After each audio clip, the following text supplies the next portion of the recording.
Thanks very much for stopping by the Digital Creator Daily. If you're new here, I'm Rob from Hey Summit, and this is the daily-ish show where I get to have awesome conversations with brilliant people doing interesting things.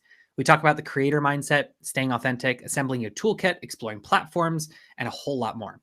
It's a pretty relaxed show about and for creators, thought leaders, and independent entrepreneurs. And just a reminder, regardless of how you're tuning in today, whether it's on the podcast later on or joining us live, conversation is best when it's shared. So however you're tuning in, please feel free to jump in with your thoughts, your questions, your perspectives, and thanks very much for spending a bit of time with us. I'm really happy to welcome Dr. Jan Peters to the show. Dr. Jan is an award-winning inclusion ideator, recognized in the New Year's Honors List for her service to women in engineering and science. She's pivoted her business twice since setting up Katalytik in 2004, from commercializing technology to building inclusion into your teams and products. So we're going to talk a lot about that. Over the last 10 years, she's focused on building an ecosystem of inclusion in engineering, starting with higher education, building on designing a new program with UCL, and is now seen as a thought leader of diversity, equity, and inclusion. Dr. Jan, thank you so much for taking some time to chat with me. Great, welcome. I'm delighted to be here. So I'd love to start off with just kind of the maybe at least the elephant in my room is that you have a PhD in physics. And yet you're not a physicist, or I mean, you are obviously are a physicist, but you that isn't your day job. Coming from the world of academia and the way in which you might see your specific role, your career, how did that change, or how did you make the transition from a life in academia to one building your own business? Yeah, good question. I was doing contract research whilst I was doing my PhD, and it's amazing working on cutting edge stuff, things that no one else has ever done before. And when I'd been there about 5 years, I saw someone 10 years ahead of me, and every year or every couple of years they were rebidding for grants. And the success rate of research grants is so low. You know, it can be like as low as I don't know, there'll be 1 in 3, 1 in 4, and it's even worse now. And I just thought, do I want to be here in 10 years? Just spending all my time writing grant proposals and papers, but not getting paid for those kinds of things. And so when an opportunity arose to go and work for the company who's raised really big technical piece of equipment I used, I got the opportunity to go and become their product specialist.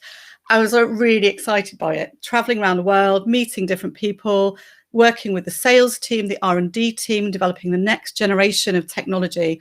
It was just like too good an opportunity to miss. And so I love being in that ever-changing environment. It's much faster, and doing academic research for me is just a bit too slow.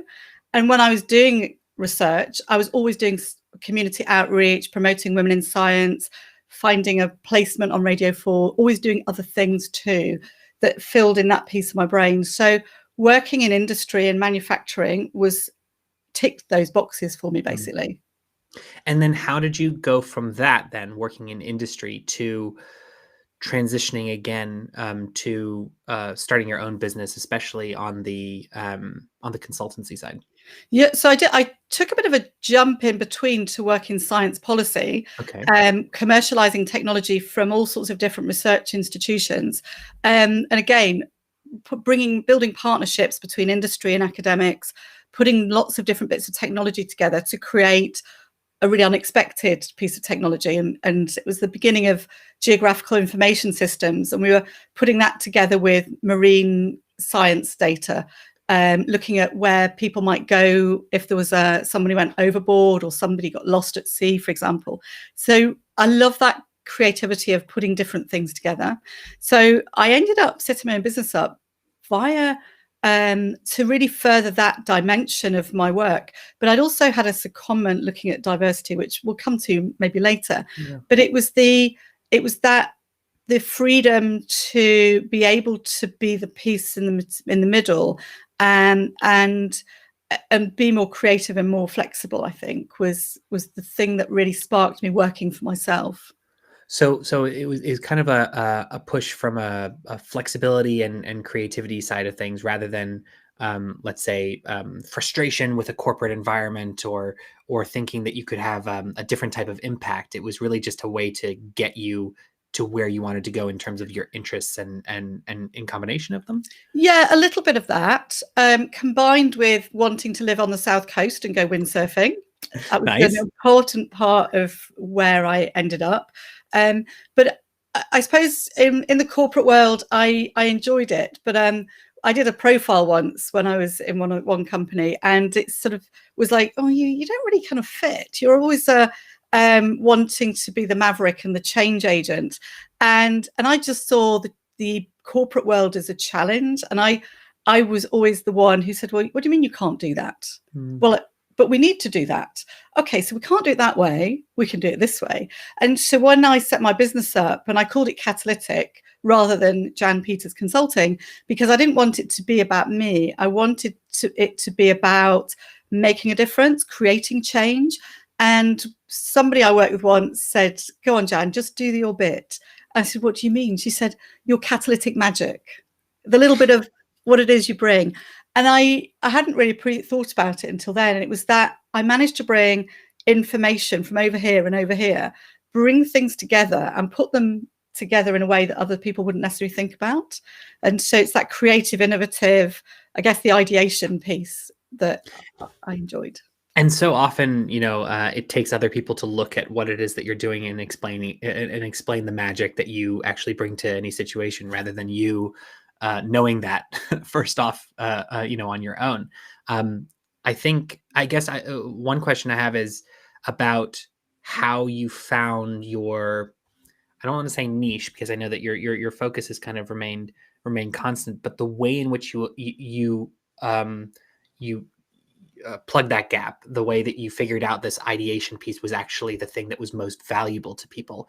Did you go through periods of time when you were thinking, oh, this is where I am, this is where I sit, this is the solution to the puzzle that I want to solve, and then you found out actually that wasn't the right call, it's over here instead? Yeah, I was commercializing technology and doing market research reports, essentially, for people in academia looking for research partners or looking for ways that the piece of something they created could be useful. And that was really great fun. It was going out and talking to people. But at a point when I was working in the public sector, I was given a secondment to work and run the Women in Science unit in the Department of Trade and Industry.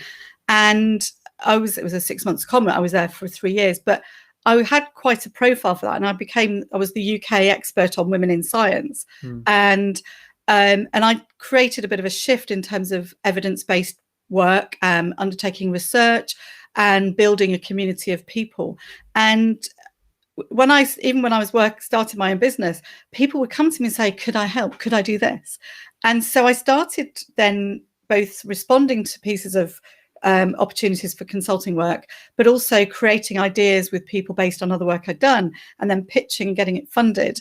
And then some of that work shifted as more and more people were made redundant in 2008, 2009. And I ended up working on a piece of work through a roundabout way with University College London in the engineering faculty. And somebody asked me to do something and said, you can't be paid to do it. So I ended up contacting someone at UCL, and we were really interested in understanding why the women in engineering weren't transitioning into engineering jobs at the same rate as the men. And so we created this project, and we looked at, and we talked to academics, said, is it your problem? Is it your fault? We talked to students, and we talked to employers. We said, is it your problem? You're not recruiting them. And I stayed on at UCL then to help them design a new program, which was problem-based learning. But because of the work I'd done in my perspective, it was, how can we make the student learning experience inclusive? How can we help students understand that when they go to work, they need to be able to think not just around who they're working with, but also who they're designing for? So we threaded inclusion into this program. And then after staying on with them, one of the tools we'd use was called Clifton Strengths. And it was just a bit of a light bulb moment. And it was like, wow, done all these self-assessments through my career, like lots of people. And this one was like, oh, wow, that's really amazing. And that's where it labeled ideation, my creativity, and my desire to move forwards and to make things better and improve situations. So I really enjoyed that as a tool to use. So I became certified in using it. And now I've embedded that within my whole inclusion consulting business. Mm-hmm. And then I started thinking about, well, what is the challenge to helping students become inclusive? What's the where are the sticking points? And came down to the fact through building communities and talking to people that engineering educators are sometimes struggling with the language. They're not sure what to do. They feel threatened. They feel challenged. They feel criticized. And they don't have a vocabulary. So what I've done is create that toolkit. And that was my kind of final pivot from consulting and doing big reports. I do a little bit of that not on the side, but I do a little bit of that still. But it was then realizing that I've created this framework that helps people look at inclusion and diversity in a completely different way. So rather than let's go and do unconscious bias training for everybody, it was like, okay, let's understand, let's rationalize why inclusion is important to me as an individual. Okay, so why does inclusion matter for an engineer? And it matters because you're designing things for people. Then we'll understand that I need to internalize it. How does that make a difference to me? And then I need to strategize. How can I go about understanding the things that I need to do? And ultimately, if you do those three things, you will get to a point of creating an equitable environment where everybody benefits from the experience, whether it's students or your colleagues and co-workers. So this is my RISE formula, where you get to equity through rationalization, internalization, and strategizing about it. It's about what's important to the individual, because the only person who can make the place where you are inclusive is each individual person. So that was where I got to. So, I mean, it sounds when you talk it through, it sounds very methodical. It sounds very much like you moved, you analyzed, you then tweaked, moved, analyzed, and tweaked, and I imagine that it's not that you were glossing over, but that's a very difficult thing to do, and especially when you're talking about pivoting your business or pivoting the approach. Did you have moments where, especially maybe some of the more nuts and bolts of like how it is that you want to sell, how it is that you want to like make money from this or survive or what have you? Did you have any kind of moments at which you had to like think about whether or not a change was needed, or whether or not the change in direction in terms of the types of work that you were doing was maybe no longer compatible with some of the assumptions that you were making in terms of how you were going to bring in revenue? Yeah, for sure. And I think you make me feel a lot better by saying it sounds like it's a big, difficult thing to do. And it makes me feel better that it's taken me about 4 years to actually get to this point. Sure. And it was about 2014, 2015. I started thinking I need to create, rather than creating intellectual property for other people, how can I do something based on what I've learned and created for myself? And so I've been through several cycles of iterations, and I found in a file the other day, and it was this spiral of these things. And I thought, no wonder it's taken me this long, because I was in this maelstrom of crazy ideas. And it's, I think the key was about focusing, and I think some of the tools and platforms weren't around or weren't good enough when I started wanting to do this. And I've been through creating an online learning platform, and I've researched all these Kajabis and Thinkific. And I remember looking at Thinkific while I was in this business club in 2016, 2017, and it was like, yeah, that's great. And then there were other things that probably weren't ready then, let alone my own thinking.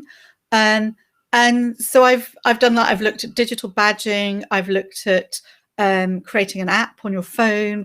So I've spent lots of time researching, which I do wonder if that's been productive. But over the last 2 years, I started doing things during lockdown, supporting engineers who were out of work, people, early career Black engineers, for example. I've got coaching slots that I reserve at any one time for people to recommend a colleague or a sort of mentee to.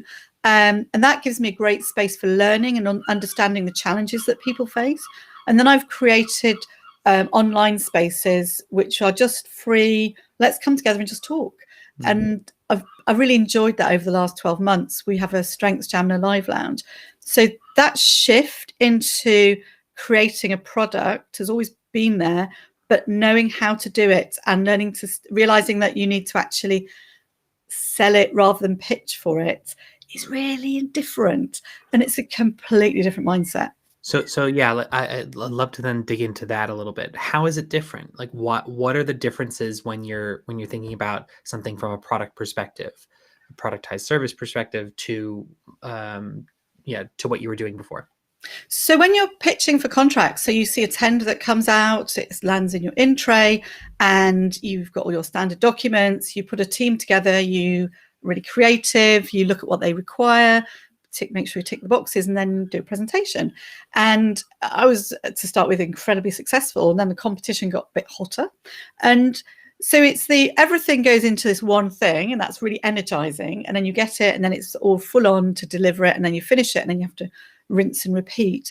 And so you're always starting from the same point. You're always starting from zero on every project, pretty much, whatever it might be. So when you start wanting to sell a product, you have to get over the fact that perfectionism is the killer of profit, or Absolutely true. Absolutely success, true. whatever the buzzword phrase is. And it takes a long time to find customers, to build relationships with customers, and that you're not doing this one-off pitch, demonstrating credibility, and they're going, yeah, I like you, I believe it, and then buying. And that's just a one-off purchase. What you're actually trying to do is create something that you can resist evolving and changing it all the time, and trying to always perfect it. And then learn to have a message, and learning to show up all the time and being consistent. And it's, especially for some people, that's really, really hard to do. And I think actually for most people, because it's very easy to get one or two pushbacks and go, let me do something different. Nobody likes it. And that's very easy to do. And I think I've had times when I've gone, the deflation moment. Especially when it's about you. Everything that you're building is you. It was your decision to make that thing. It was, so when someone's saying that something doesn't feel right, or it's not for them, you kind of worry that they're saying, well, you're not for them. That means you're not good enough for them. And that's a hard thing to be able to deal with, and maybe just separate, to say, no, the thing that I've made isn't right for that person, so it's actually perfectly fine. Yeah, spot on. Do you find that it's like, you said that you've had a few of those experiences, those like kind of deflating experiences. How have you gotten through that? Like how have you kind of approached something like that, especially when you're building something that is very much maybe not in your comfort zone, first time you're doing something, and maybe just being self-aware that you might be feeling a little bit more vulnerable than usual, in this stage? Like, are there specific, whether it's tips or things that you've learned through doing this? Yeah, so I've joined, there's so many people out there offering people like me their amazing technology, their process, their strategy, and all they really want to do is, just like me, they just want to take your money. So I've done a couple of different business clubs that offer the world. And I've also dialed into I've been the consumer of freebie webinars and challenges. And I've learned a lot from that. But part of that is that they're all offering the same kind of thing, and some people do it better than others. But understanding the way of putting yourself out there, so building your own profile, is really important, because ultimately it's you that you're selling. But if people don't know that you're there, they can't buy anything off you. So I've been doing more and more webinars and reaching out to people and getting better at putting the social media out. And then I've now got a virtual assistant who does all that. So they're much less, they don't have the same fear or cringe factor about emailing people and reaching out. So I've got a webinar I'm doing tomorrow, which is from imposter syndrome to superhero, which is, at the core of it, is about strengths. It's sharing my knowledge and my philosophies around being the best version of you. And I have had several emails, and someone said, you might remember we met 10 years ago when I was working here and you were doing this. Really great to see that you're doing this. And it's just brilliant. It's really great to hear from them, and they're going to dial in. And I'm super excited about having this webinar tomorrow, rather than being terrified about sharing ultimately the product that this webinar will lead to, I'm really excited about the fact that I'm reconnecting with people I used to collaborate with, and some of them I don't remember, some of them I do. So that's been really good. And having someone else doing it, the things that you cringe about, because we don't all like doing that. We're not all natural putting ourselves out there. So and I think the networks in those business groups, they have communities, and finding one that feels like your tribe, even if it's a paid one, is important. Because you might find one and you think there's no activity, but there's that sharing of experience. And it might be that you get energy from actually supporting somebody else, noticing they're feeling a bit deflated, and helping them energizes you probably more than it energizes them, which is kind of weird. And that was a really big learning moment for me. And I've now got a couple of accountability partners I've found who we've connected through groups, through the chat, watching webinars. So finding your tribe's really important. And I think the point that you make about not necessarily trying to push anything, it's about trying to see, what are the exciting aspects of any interaction. You were just saying, isn't it nice that someone that you interacted with a long time ago recently found you, and the reason why they found you again is because of the subject matter that you're talking about, that you're super passionate about. And they could very easily have just said, hey, saw the thing, good luck, but they're actually tuning in. Like, that's, I think, focusing on we do a pretty terrible job of focusing on the positives and dwell on the negatives. It's the line, I'm going to butcher it, but you care about yourself, you're the most important person to yourself, but you care about what other people think of you a hell of a lot more than what you care, what you think about yourself.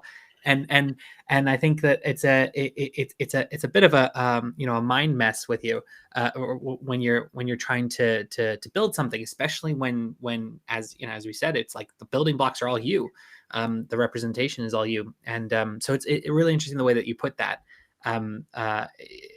Just in terms of how you're at least trying to and clearly succeeding in framing it to yourself in a way that removes roadblocks rather than puts them in front of you.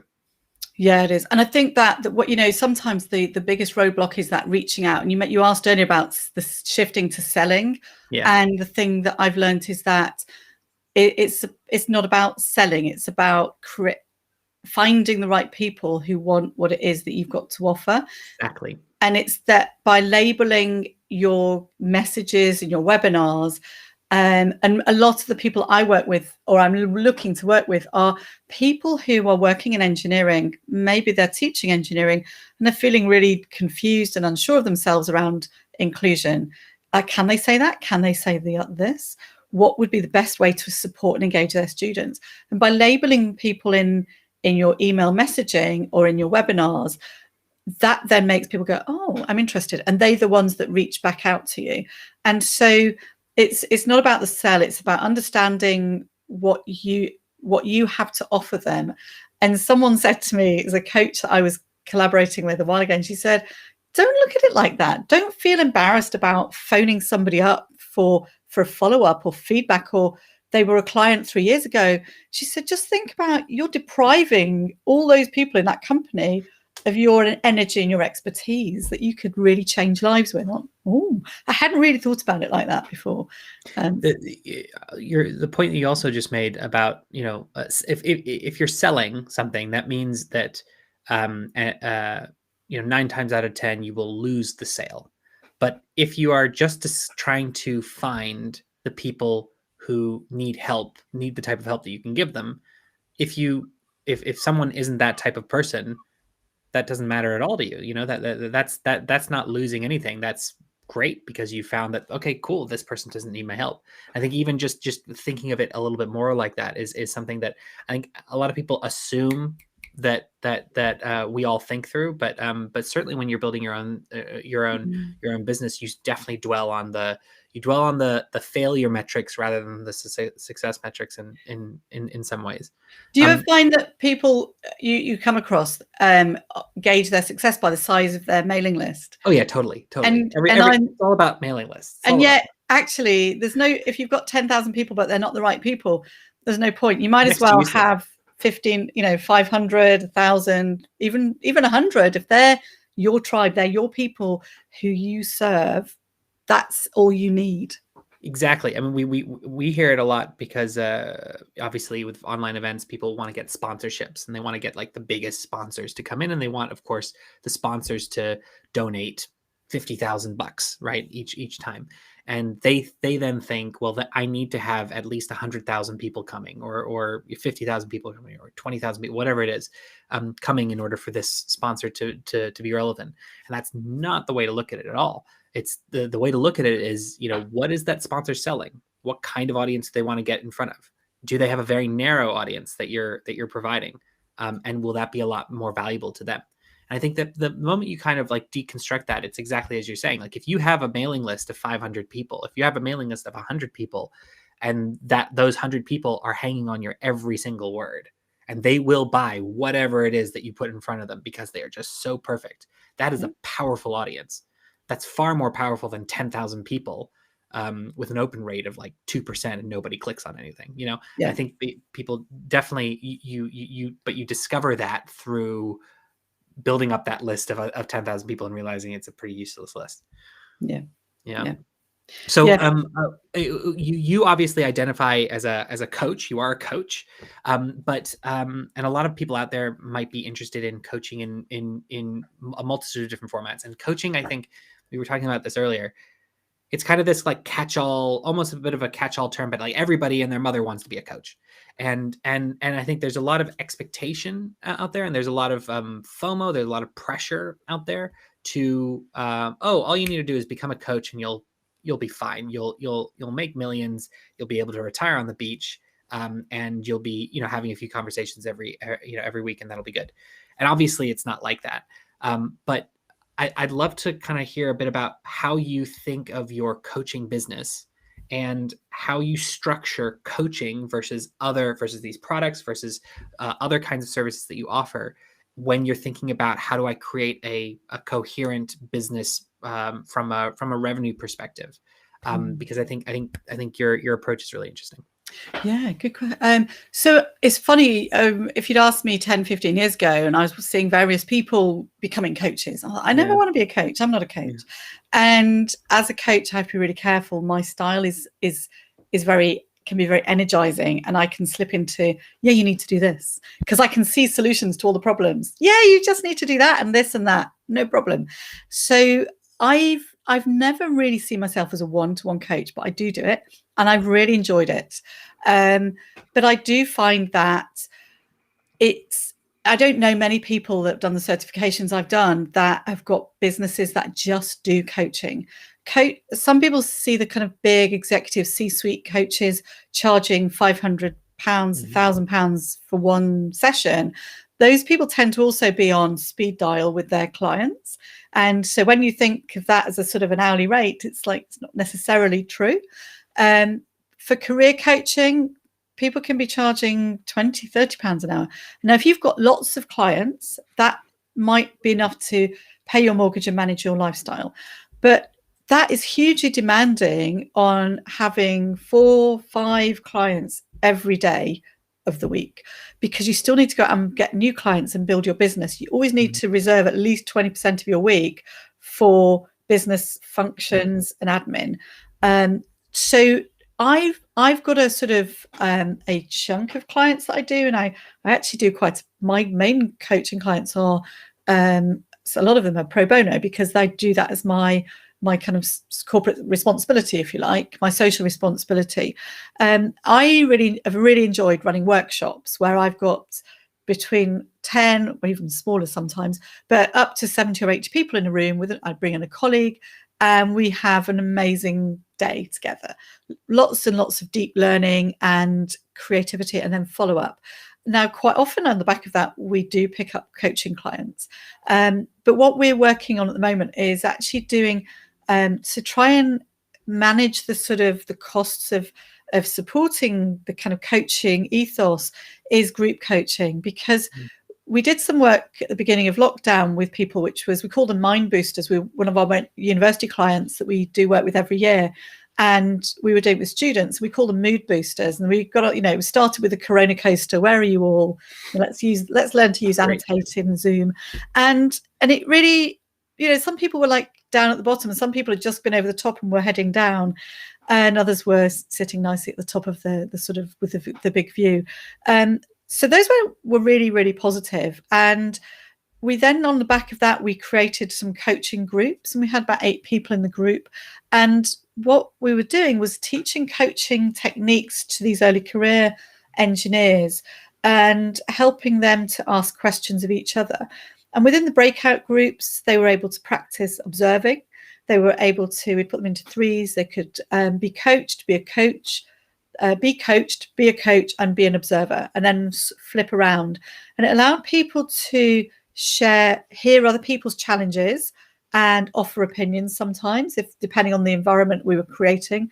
So it was around giving people coaching skills, which is a really brilliant tool to have as a manager. And it allowed people to feel safe and build a network of people at similar career stages. So we really enjoyed creating this ecosystem of peer coaching, and the benefits were so many.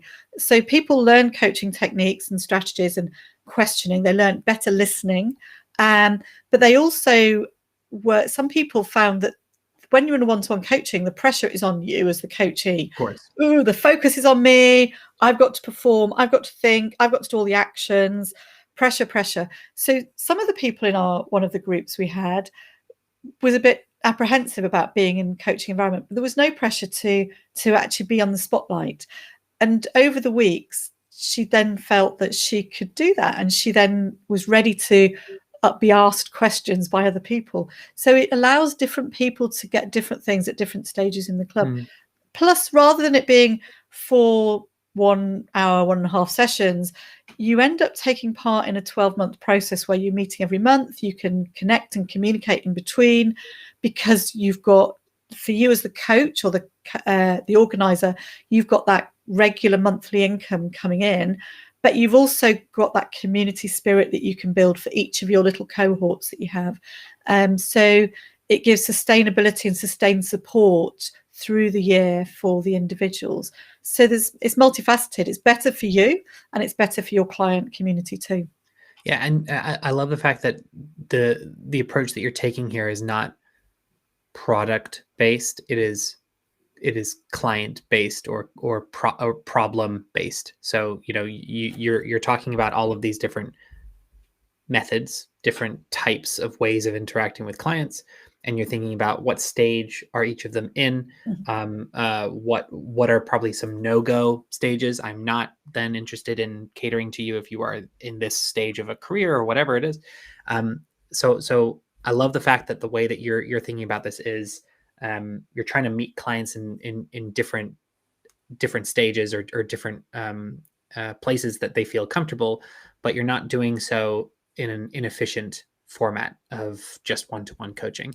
So I think that's an interesting thing that I think a lot of people who I know, at least who are coaches or wanting to get into coaching, find it difficult, because they think, oh no, I'm gonna go onto this guru who says that you need to structure your workshop with these 3 things, and then workshops are all the rage because of reasons. Rather than thinking, well, who am I actually speaking to, and what are their problems? What format might be best suited for solving those problems, so that you can find the people that you're here to help, rather than trying to sell people something that they might not actually need. Yeah, I think it's that as a coach as well. You might have 4 clients, and then they finish, and then you've got nothing. What's that? Yeah, what else? But of course, if you've got a number of different cohorts that you're running in parallel sessions, and you can share the same kind of information, you can do deep dive sessions on a particular topic, or bring in guest speakers and invite them along to it. So you've also got a bigger number of people who might recommend a friend. And so that then becomes a snowballing of the business and that continuity. And because it does, if you don't like regularity in your life, it can be a challenge that 3 days a month, everything stops because you've got all these coaching clubs happening. but you then still have the rest of the month to be able to go and do some in-house workshops, to go and do speaking engagements, or to undertake a bigger project. And for me, I really enjoy being involved in a bigger project, because it means that you've got people that you're working on to a common aim, and might be consulting as well. So it's different topic. It's not the same people with the same challenges that you're facing time after time. Cool. Final question, final area. I've loved the conversation. But I'd love to any kind of takeaway tips if somebody is just starting out on this kind of journey. They're thinking they're in a corporate environment or academic environment, and they are looking to start their own business, especially around providing whether it's coaching or advisory. Are there certain things that you think at least from a thought process that you wish that you had maybe given some more thought about initially, that you could share? Yeah, I think when I started my business in 2004, I intended to spend the first 6 months being really planned, really structured, creating the business plan. And like a lot of people, you pick up your first couple of years of contracts through your contacts, and that's what happened for me. And that lasted quite a while, because I continued to network, and networking is really, really important. So the first thing I would do would be to connect with a couple of business groups or networking clubs, locally or nationally, or even internationally. And I'm in a global community of coaches. I'm certified in Clifton Strengths, and it's a super supportive community. We do book clubs, so we keep our knowledge fresh, and it gives you new material to put into your business. But I mean, the important things are to choose your technology. And get an accounting package. I use Free Agent just because it was fairly new and it was really easy and accessible when I started. But there are now packages where everything integrates, and it does commit you to one platform. But one of the biggest challenges is there's always something new and shiny coming out. Yep, always. I've been a real sucker for that. Oh, that looks good. Ooh. So I did Outlook, then I went to Google, then I went back to Outlook, and then there's HubSpot. So I've now got HubSpot, but the free version, and I've now got a VA that manages that for me. And just because some of those tools are now so complicated, so I think getting sucked into the fact that your social media is choose one platform and just one platform. And if you're all working in business, I would choose LinkedIn, which then will get linked to Twitter. You spend hours and hours with Canva and Instagram and doing these beautiful things, but it can be fun, but it can be a massive time suck. So being aware. So I think my biggest tip would be just to have that on, put above your computer on the wall. Is it a time suck? No time sucks. No time sucks. Will it bring in money? Is it about the sale, and is it important to the brand? Those are my core tips. Awesome. Super, super valuable, and actually in keeping with a lot of what other folks have said in similar kinds of situations. So thank you so much, Dr. Jan, for taking time to join me today. If anybody out there would like to learn more about momentum coaching or inclusion power-ups, you can connect with Jan on Twitter at Jan_Katalytik. That's KATALYTIK. Or you can visit www.katalytik.co.uk. Thanks very much, Jen. It's been really cool. Thank you so much, Rob.